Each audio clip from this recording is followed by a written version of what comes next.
Action to action direct action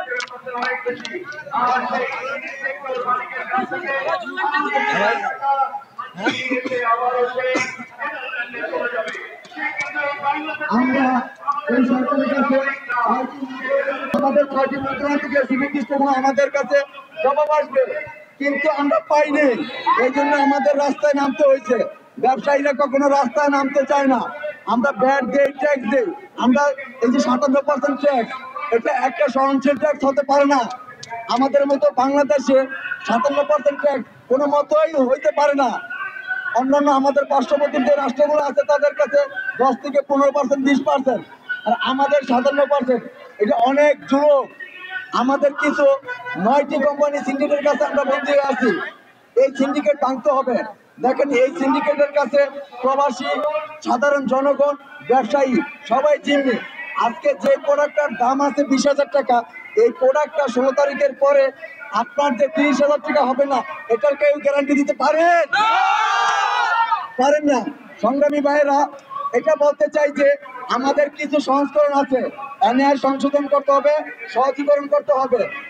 এনইসির বিষয়টা, NEC যদি আমাদের সংস্কার করে দেয়, এনইসি যদি আমাদের কিছু সংস্কার করে দেয়, তাহলে আমরা যেমন মাল আনতে পারি। আমরা চাই মুক্ত বাণিজ্য, একটা লেভেল প্লেইং ফিল্ড তৈরি হবে যেখানে সবাই ব্যবসা করতে পারবে।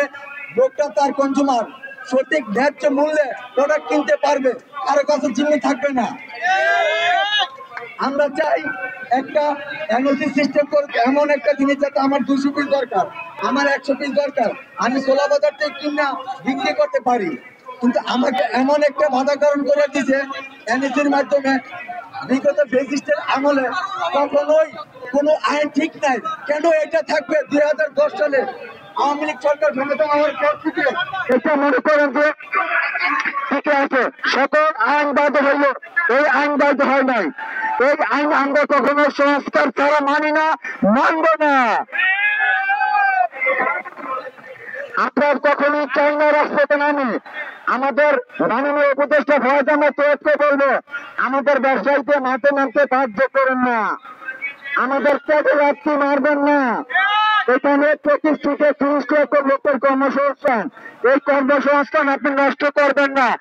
আপনার কিছু কোম্পানি, সুবিধাবাদী কোম্পানি সুযোগ দেওয়ার জন্য আপনি আমাদের পেটে রাত্রি মারতে পারেন না। আপনি এনইআইআর যেটা বলছেন, রেজিস্ট্রেশন ডিরেজিস্ট্রেশন একটি জটিল প্রক্রিয়া, এটি সহজীকরণ করুন। আমরা চাই এনইআই সংস্কার ছাড়া বাস্তবায়ন হবে না। এই বাংলার জনগণ কখনো মেনে নিবে না, অন্যায় অবিচার কখন জুলুম মেনে নিবে না বাংলার জনগণ। এটা শুধু ব্যবসায়ীদের লড়াই না, এটা সকলের লড়াই।